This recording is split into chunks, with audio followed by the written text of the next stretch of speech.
Let's start with the basics. What exactly is containerization?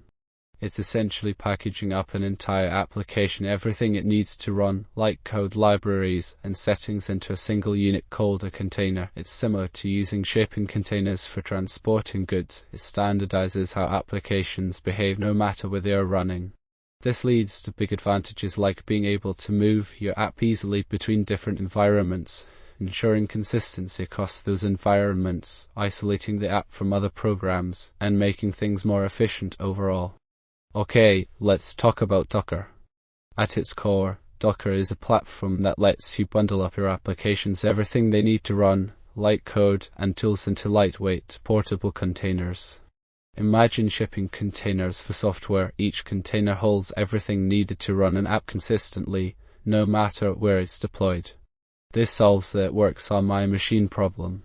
Docker has exploded in popularity because it guarantees consistent behavior across environments, making portability a breeze, and all while using fewer resources than traditional virtual machines, which makes scaling your apps much easier.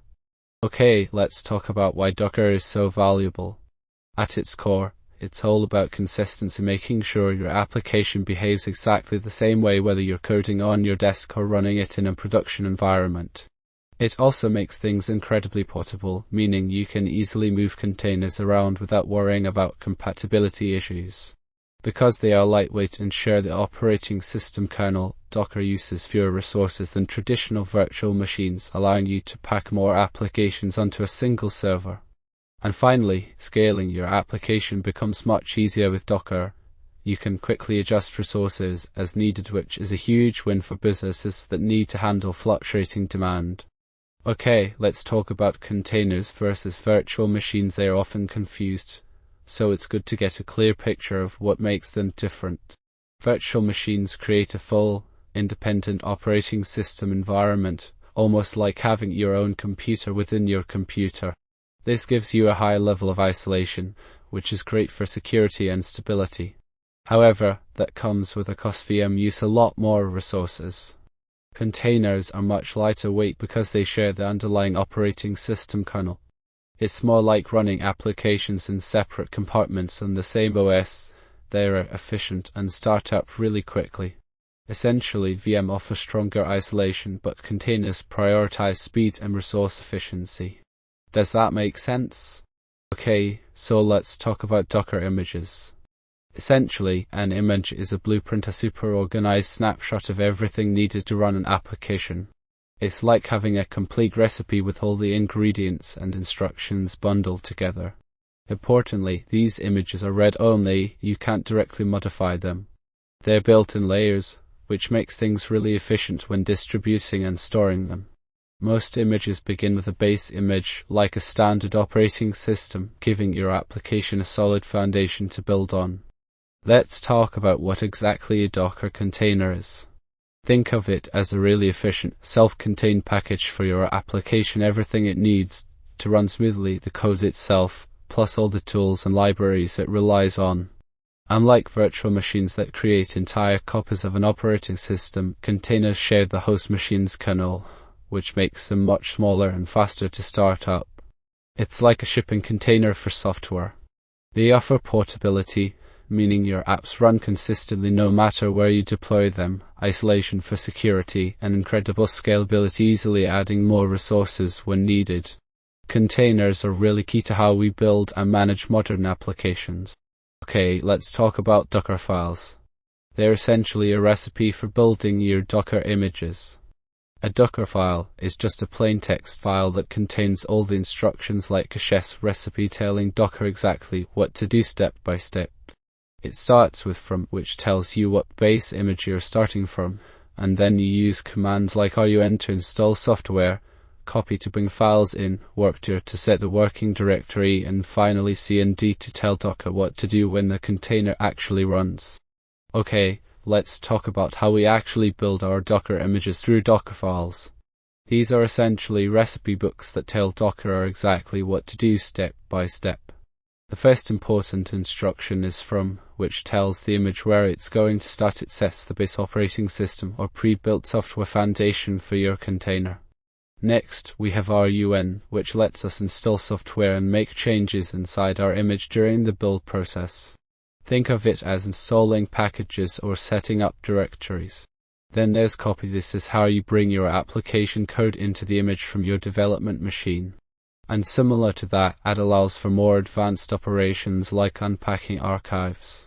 Workdir defines where subsequent commands will execute within the container. We use env to define variables that our applications can use at runtime.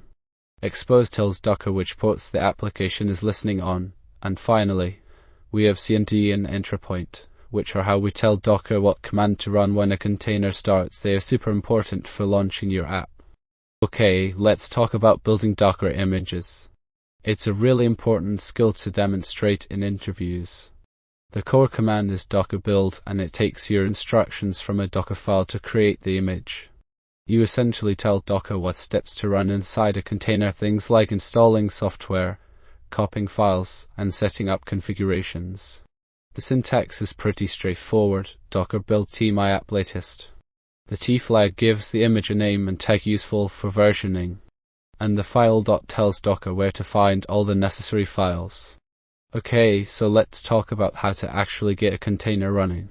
The most common way to do this is with the docker run command. It's really straightforward. You specify which image you want to use as your base and then what command you want to execute inside that container. For example, we could start an Ubuntu container and get a bash shell inside it. This lets us explore and test things within the isolated environment of the container. Notice I'm using the it flags that gives us interactive access so we can actually type commands into the container. Okay, let's talk about entry point and cmd in Docker files. They both define what happens when your container starts up, but they do it slightly differently. Entry point essentially tells Docker the main command you want running inside the container is like the default action. On the other hand, cmd offers arguments asterisk to asterisk that main command, or it acts as a fallback if you don't provide any arguments when starting your container. You can easily change the commands passed to entry point at runtime by just passing new argument. However, changing the cmd itself is much harder because it relies on the default behavior defined by the entry point. Essentially, entry point dictates what, and cmd provides how. Understanding this distinction will help you write more robust and predictable Docker files. Okay, let's talk about Docker Hub. It's like GitHub for container images. Essentially, it's a central place to store and share pre-built containers, the building blocks of your applications. You can find all sorts of images there, from simple web servers to complex databases, created by both official Docker teams and other developers in the community. It makes finding and using these containers super easy, and you can even create your own private repositories for sensitive projects. Okay, so you've spent some serious time crafting your Docker image. That's awesome. Now comes the next step, getting it out there. The most common way is through Docker Hub, which is like a massive online repository for Docker images.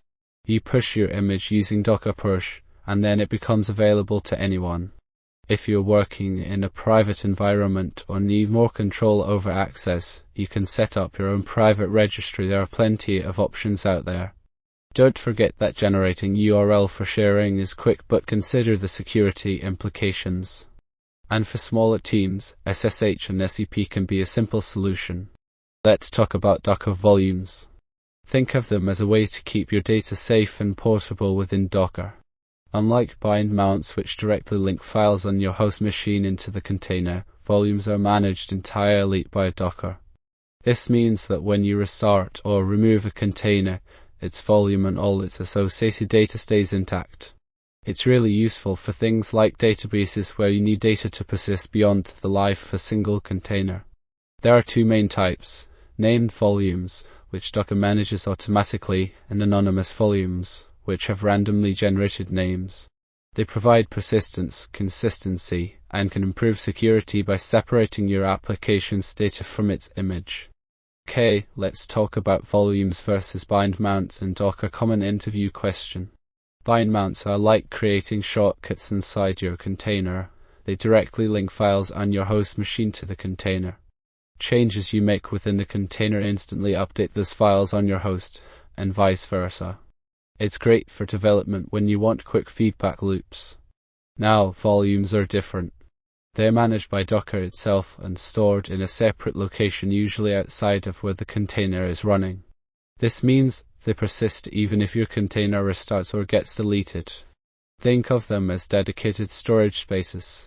Because they are independent from your host machine's file system, they provide much better isolation and make it easier to move your containers between different environments. Let's look at a quick comparison table to highlight the key differences: location, persistence, and isolation. Okay, let's talk about how to keep your data around when you restart or update your Docker containers. The most common and recommended way is using volumes. They are managed by Docker and completely independent of your container. Then there are bind mounts, which map a directory on your host machine into the container. Handy for development, but not ideal for production. For temporary stuff like caching, TMPFS can be useful. And finally, when dealing with more complex setups, especially databases, using Docker Compose to connect to an external database service is often the best approach. Let's talk about Docker networks. Think of them as ways for your containers to chat with each other. By default, if containers are on the same machine, they can just talk directly. But often you want a bit more control and security, so Docker offers different network types like bridge, host, overlay, and maclin. Each has its own strengths and weaknesses, so knowing when to use which one is really important. Okay, let's talk about Docker networks. They are really important for how containers communicate. The default is a bridge network, which is pretty simple, like everyone sharing the same address. You can also use host networking to directly access your host machine's resources. That's great when you need quick access, but it reduces isolation. For multi-host setups, an overlay network is your best bet. And if you want each container to have its own unique IP address on the network, you can use maclin. Finally, there's none, which means the container just uses the host machine's existing network without any Docker involvement. Think about what your application needs when choosing a network type.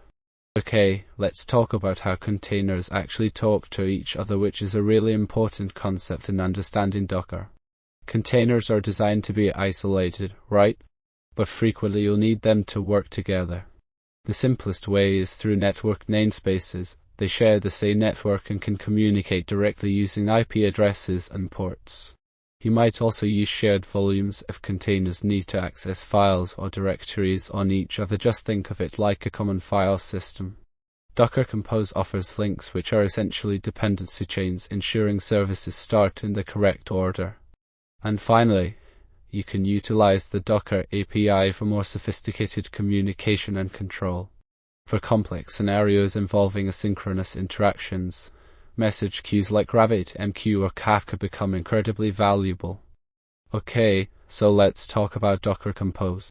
It's essentially a way to easily manage more complex Docker setups. Think of it as a conductor for your containers. Instead of starting each container individually, you use a YAML file called Docker Compose YAML. This file describes all the different services that make up your application, like your web server and its database, and tells Docker Compose how they should be linked together. It automatically handles dependencies so things start in the right order. It makes deploying applications with multiple containers much smoother, especially when you need to run them across different machines. Let's talk about defining services in Docker Compose. Think of a service as one individual container, like a separate application running inside your Docker setup. You declare a service using the service keyword and then tell Docker Compose what image to use for that container. It could be an existing image from Docker Hub or a custom image you've built yourself. You can also map ports so your app is accessible, mount volumes for persistent data, and set environment variables. This example shows how simple it is to define a basic web service using Nginx. Okay, let's talk about Docker Swarm and Kubernetes. They are both ways to run multiple containers, but they approach it very differently. Docker Swarm is essentially an extension of Docker. It's built right into the engine and is really easy to get started with, especially if you already know your way around Docker. It's great for smaller projects or teams that don't need super complex orchestration. Now Kubernetes is a completely different beast. It's a much more sophisticated system designed for large-scale applications and microservices. Think of it as a master orchestrator that manages everything: scaling, updates, healing, you name it. It can be a bit tricky to learn initially, but the payoff comes when you need serious scalability and resilience. The main difference really boils down to complexity and scale. Swarm is simpler, while Kubernetes is built for bigger things. Okay, let's talk about Docker registers. Essentially, a registry is where you store and share your Docker images. They're like the blueprints for your containers. It's a central place to keep those images safe and available. Think of it like GitHub, but specifically for container images. They handle storing these complete image files and allow you to tag them so you can track different versions, which is super important when deploying updates or testing new features. There are several registries out there. The most well-known is Docker Hub, a public repository.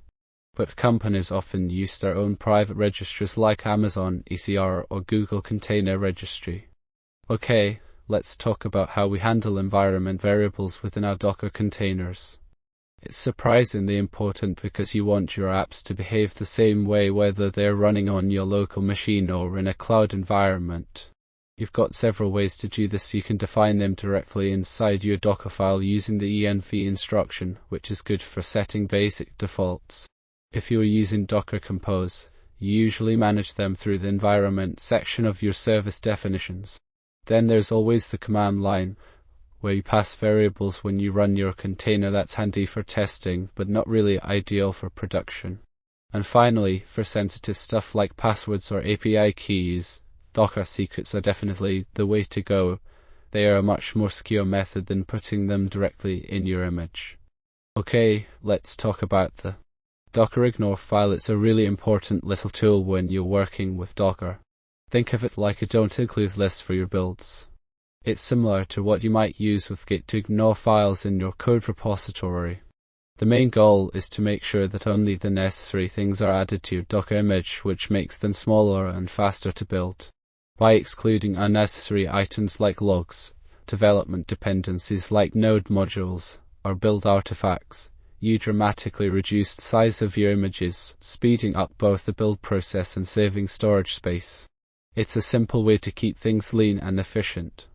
Okay, let's talk about optimizing those Docker images, because honestly, a huge image can be a real headache. The first thing to think about is how much space you're taking up. We want to keep things as small and efficient as possible. One really great technique is multi-stage builds, which lets us separate the build process from the final runtime environment. Then there's base image selection. Opting for minimal images like Alpine or Slim is a big win. Layer caching can also make a massive difference by ordering your Docker file steps carefully. Finally, don't forget to remove anything that isn't absolutely essential at runtime, and be mindful of package versions to minimize unnecessary bloat. Okay, let's talk about multi-stage Docker builds. They're really useful for creating smaller, more efficient images. The core idea is that you can use one image we call at the builder stage to do all the building and testing. Then, in a subsequent stage, you only copy the parts of your application needed to run it. It's like taking all the tools out of your toolbox. Once you've finished building something, you just need the final product. This avoids bloating your final image with unnecessary build dependencies, making deployment faster and more secure. Okay, so you've got your containers running smoothly individually. But what happens when you need to manage a whole fleet of them? That's where container orchestration comes in. It's essentially the automation engine for your containers. Think of it like a conductor leading an orchestra, making sure everything runs together seamlessly. Orchestrators handle things like automatically deploying new versions, scaling up or down based on demand, and ensuring services can actually find each other. They also manage load balancing to spread traffic evenly and constantly check if containers are healthy, restarting any that fail. Kubernetes is the biggest name in this space right now, but there are others like Docker Swarm and Nomad too, each with their own strengths. Okay, let's talk about Docker Swarm. Think of it as a way to run multiple Docker containers across several computers, like turning your whole setup into one giant Docker host. The core idea is that we have manager nodes, which are the brains of the operation, They handle figuring out where things go and making sure everything stays running smoothly. Then there are worker nodes. These are just regular machines that actually run the containers, but they don't manage the overall cluster. It uses a really clever service discovery system, so you can just use service names to talk to other containers instead of remembering IP addresses. Plus, updating and rolling back deployments is much easier with Swarm. Okay, let's talk about services in Docker or Swarm. A service is really just a way to manage a group of similar container instances. Imagine you want 5 copies of your application running. That's what a service lets you define. It tells Swarm how many copies to create, where they should run on the cluster, and most importantly, it manages the access points so that users can easily find and connect to them. Think of it as a smart way to keep multiple identical containers working together seamlessly. Okay, let's talk about stacks in Docker. Essentially, a stack is like a carefully ordered sequence of containers that need to run together. It's not just about starting them all at once, it's about creating dependencies between them. For instance, maybe you have a web server that needs to connect to a database. The stack makes sure the database starts * before * the web server does. It's a layered approach where each container builds on top of the previous one, and they all run in a specific order.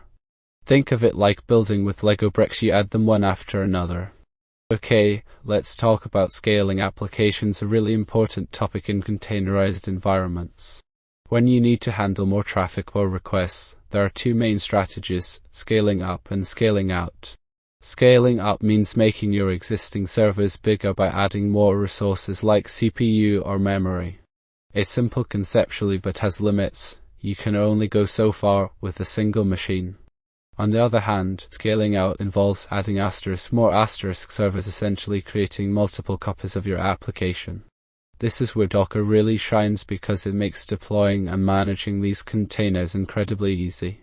Horizontal scaling gives you much greater capacity, improves reliability because if one server goes down, others keep running, and it can often be more cost-effective than trying to constantly upgrade a single powerful machine. Okay, so when you're talking about container health checks in a Docker interview, it's important to go beyond just saying the container is running. You want to show you understand how Docker actively monitors them. The most common method is using exec health checks. This means defining a command inside your Docker file that runs periodically, and if it fails, Docker automatically restarts the container. You can also use ping health checks, which are simpler for quickly checking connectivity. Liveness probes check if the container is still running at all, and readiness probes determine if the container is ready to accept traffic.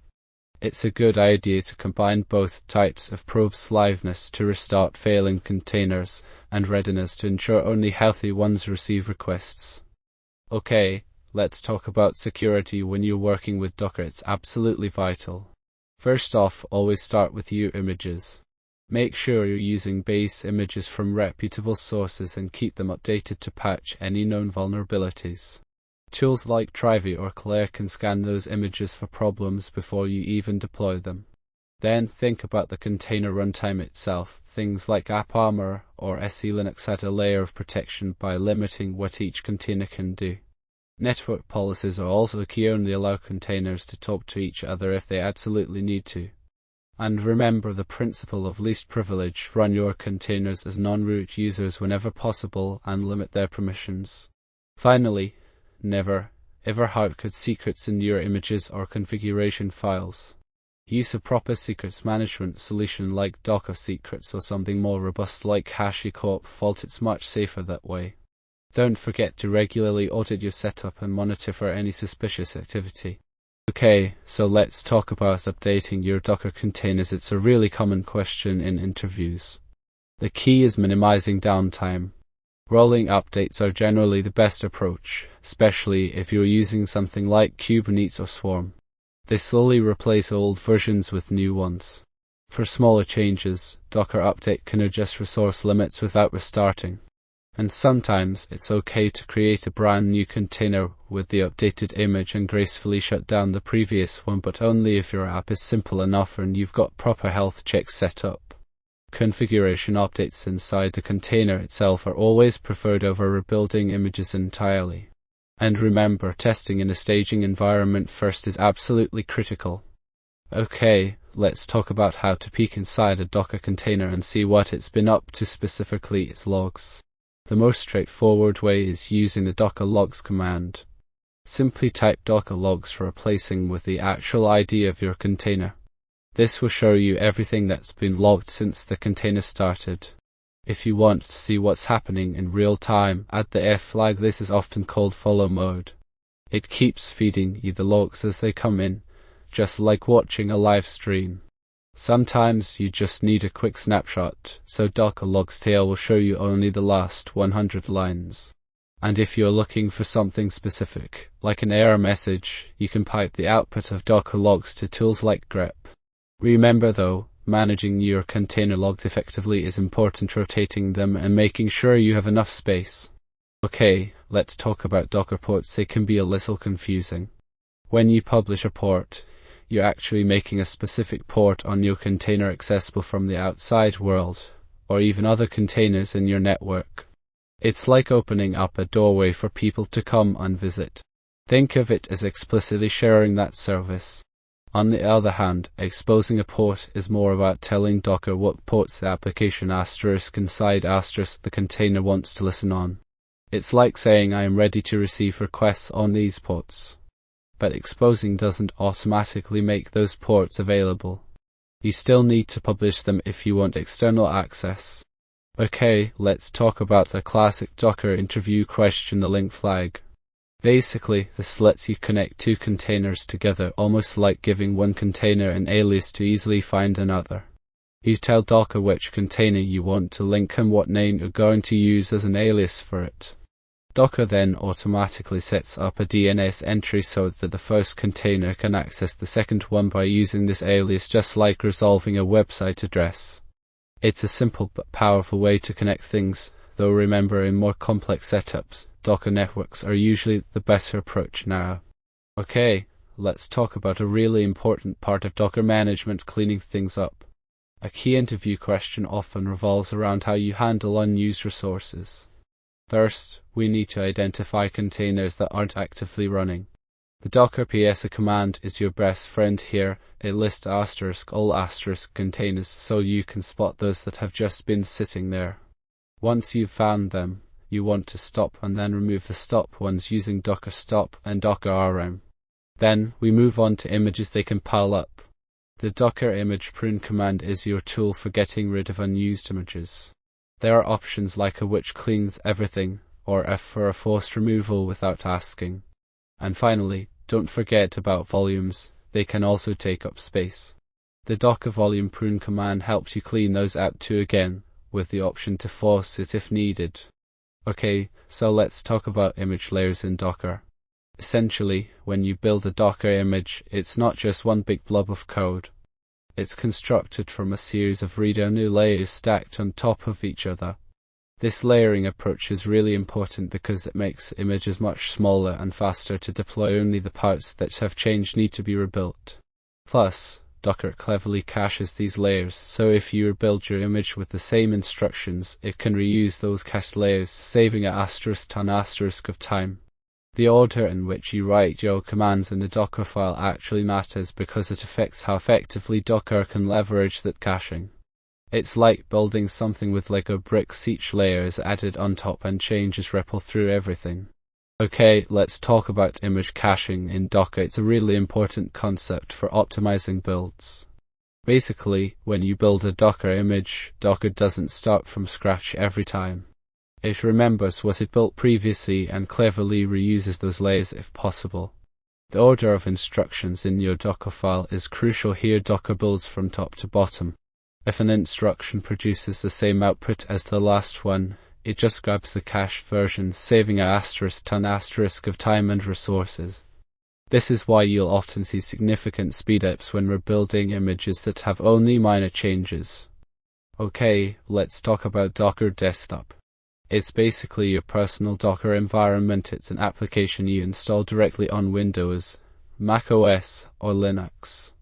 It makes working with containers super easy for local development and testing. You can quickly build, run, and manage images right within the app. It comes with a terminal so you can just type commands to control everything.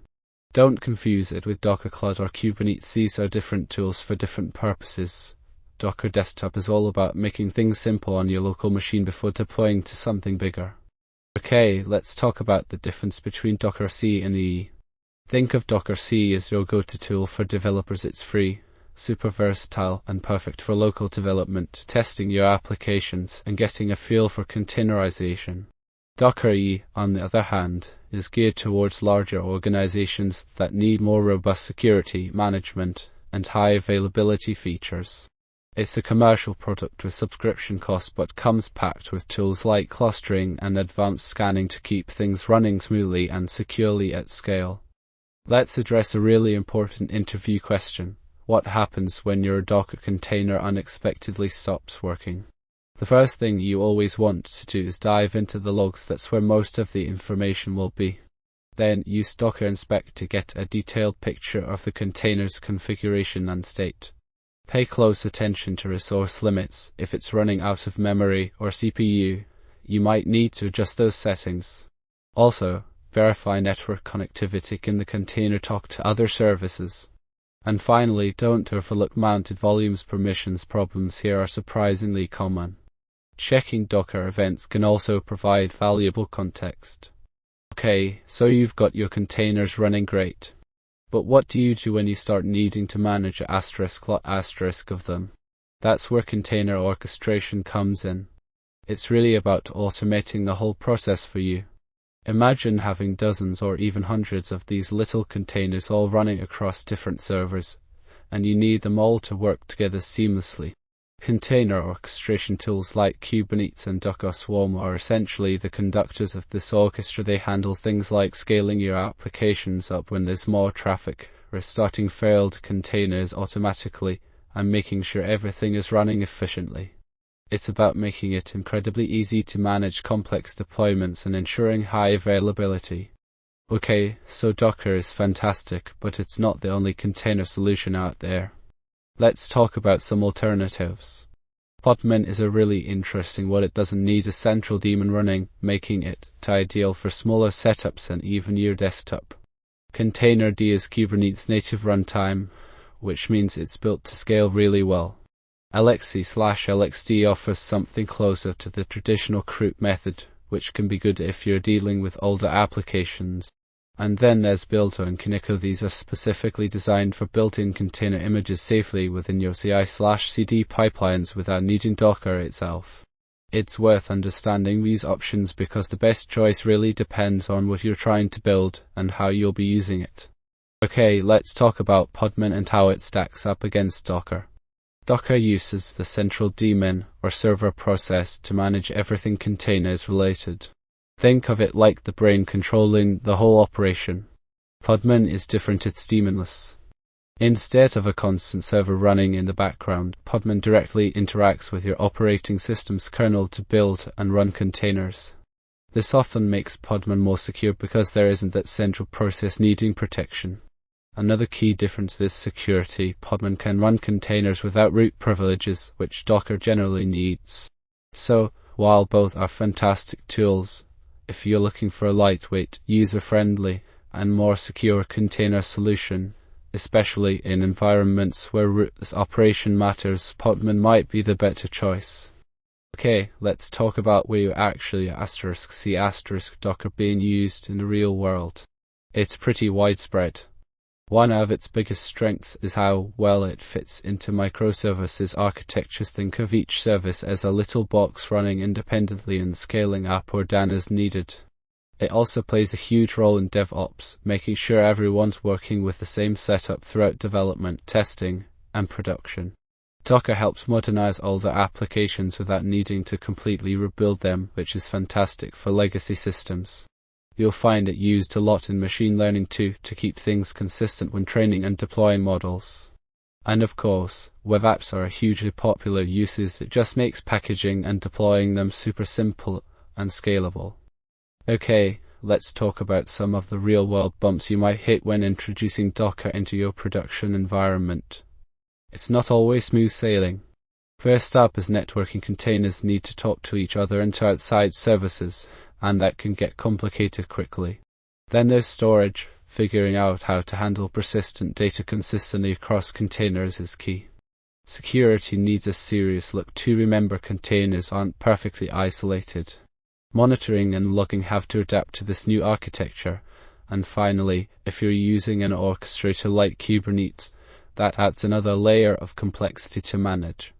Don't be afraid to start small with a pilot project. It can help you uncover these challenges before they become major problems. Thank you for watching.